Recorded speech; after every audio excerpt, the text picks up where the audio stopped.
తక్కువ సమయంలో ఎక్కువ డబ్బు సంపాదించొచ్చని చెబితే ఆశపడ్డారు. అతని మాటలు నమ్మి ఉన్నదంతా ఇచ్చేశారు. ఇంట్లో ఉన్న సొమ్మే కాదు, ఆస్తులు అమ్మి మరీ తీసుకొచ్చి అతనికి ఇచ్చేశారు. అప్పులు చేసి మరీ తీసుకొచ్చి మరీ ఆయన చేతిలో పెట్టారు. అలా కోట్ల రూపాయలు తీసుకున్న అతను వన్ ఫైన్ డే కనిపించకుండా పోయాడు. అంతే, బాధితులు లబో దిబోమనడం తప్ప మరే అవకాశం లేకుండా పోయింది.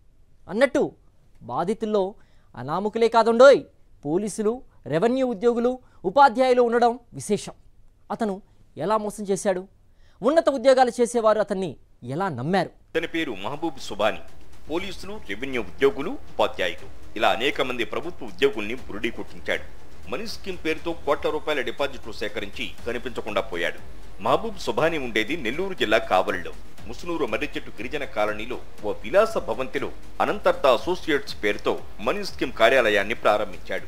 ఆర్థికంగా ఉన్నత స్థాయికి చేరడం ఎలా అనే అంశంపై అవగాహన కార్యక్రమాలను నిర్వహిస్తూ ప్రజలను ఆకర్షించాడు. స్టాక్ మార్కెట్, ఆన్లైన్ ట్రేడింగ్ లో పెట్టుబడులు పెడితే తక్కువ కాలంలోనే ఎక్కువ డబ్బు సంపాదించవచ్చని మభ్యపెట్టాడు. మొదట్లో ఇద్దరు తహసీల్దార్లు, సిఐ, డిఎస్పీ ర్యాంక్ పోలీసు అధికారులు పెట్టుబడులు పెట్టి కోట్లలో రాబట్టుకున్నట్టు సమాచారం. దీంతో ప్రభుత్వ ఉద్యోగులతో పాటు వందలాది మంది సామాన్యులు సుబానీ మాటలు నమ్మారు. సుబానీ తెలివిగా పలువురు పోలీసులు, ప్రభుత్వ ఉద్యోగులని ఏజెంట్లుగా నియమించుకున్నాడు. దీంతో సుబానీ మనీ స్కీమ్ మీద ప్రజలకు ఎనలేని నమ్మకం ఏర్పడింది. లక్షకు నెలకు 6,000 నుంచి 15,000 దాకా రిటర్న్ వస్తాయని ఆశ చూపడంతో మధ్యతరగతి ప్రజలు భారీగా నగదు సుబానీకి ఇచ్చారు.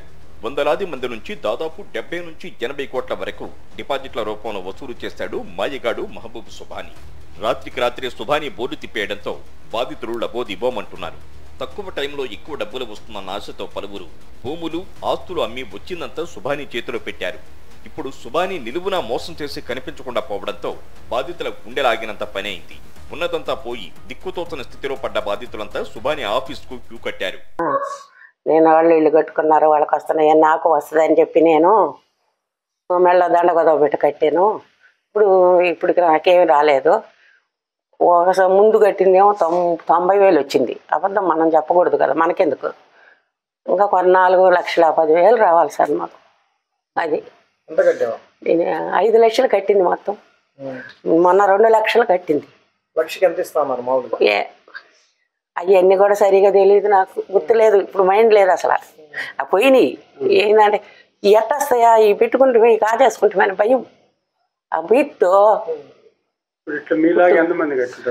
మొత్తం కట్టినారు. ఒకరు కాదు, ఇద్దరు కాదు, అందరి. ఏమంటున్నారు, అందరూ సహకరిస్తున్నారు, ఏడుస్తున్నారు. ఏం చేస్తారు, చేతులు గాలి నాకు ఆకులు పట్టుకొని వేసు. అది సంగతి. లేక ఎట్టో కట్టాము, వాళ్ళు చెప్తుంటే కట్టాము. ఏదో దయించి మా యందు కొంచెం సాయం చేయండి సార్, వచ్చేటట్టు చూడండి సార్. సుబానీ చేతిలో మోసపోయిన వారిలో ఎక్కువ మంది ప్రభుత్వ ఉద్యోగులే ఉన్నట్లు తెలుస్తోంది. అందులోనూ పోలీసులు ఎక్కువగా ఉన్నట్టు సమాచారం. పోలీసులతో పాటు రెవెన్యూ ఉద్యోగులు, ఉపాధ్యాయులు, ఇతర రంగాలకు చెందిన వారు కూడా పెద్ద సంఖ్యలో బాధితుల్లో ఉన్నారు. సుబానీకి 40 లక్షలకు పైగా ఇచ్చిన ఓ ప్రభుత్వ ఉపాధ్యాయుడు మనస్తాపంతో నిద్రమాత్రలు మింగి ఆత్మహత్యాయత్నానికి పాల్పడినట్టు సమాచారం. కావలి, కందుకూరు నియోజకవర్గాలకు చెందిన చాలా మంది బాధితులుగా ఉన్నట్లు తెలుస్తోంది. గుట్లూరు మండలంలో చాలా మంది రైతులు రామాయపట్నం ఓడరేవుకు సంబంధించిన భూ పరిహారం చేతికందగానే సుబానీ వద్ద పెట్టుబడిగా డిపాజిట్ చేసినట్టు సమాచారం. సుబానీ ఉన్నట్టుండి బోర్డు తిప్పేయడంతో ఏజెంట్లు ఇరకాటంలో పడ్డారు. లక్షల రూపాయలు చెల్లించిన బాధితులకు సమాధానం చెప్పలేకపోతున్నారు. బాధితుల నిలదీతతో ఏజెంట్లు దినముఖ గండంగా కాలం వెళ్లదీస్తున్నారు. ఏజెంట్ పేరు వచ్చి అనిలు. అతను ఇక్కడే ఉంటాడు, ఇక్కడ ముసునూరులోనే ఇక్కడే ఉంటాడు. ఆయన మా ఊరు మనిషి, మా వాళ్ళ మనిషి చెప్పి మమ్మల్ని నమ్మించి కట్టించాడు ఏజెంట్.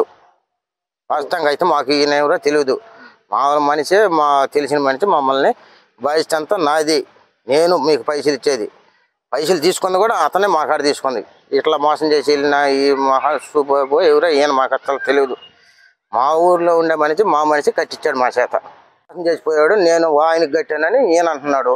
మరి ఆయనకు కట్టాడు, ఈయన తీసుకోండి మాకు తెలియదు. మా పైసలు మాకు ఇస్తే మాకేం వడ్డీలు గిడ్డీలు ఏం అవసరం లేదు. ఇప్పుడు మేము ఇచ్చాం కదా, మా అసలు మాకు ఇస్తే చాలని మేము అనుకోండి. మేము కేసు పెట్టాం, పోలీసులకు చెప్పాము. పోలీసులు మీ పైసలు ఎక్కడ బాబు, మేము కట్టిస్తాము, మీకు దండిస్తాం అంతే. మనీ స్కీమ్ పేరుతో సుబానీ చేస్తున్న స్కామ్ పై పోలీసులు విచారణ చేపట్టారు. సుబానీని అదుపులోకి తీసుకుని అన్ని కోణాల్లో దర్యాప్తు జరుపుతున్నారు. ఈ విషయం త్వరలోనే కొలిక్కి వస్తుందంటున్నారు పోలీసులు.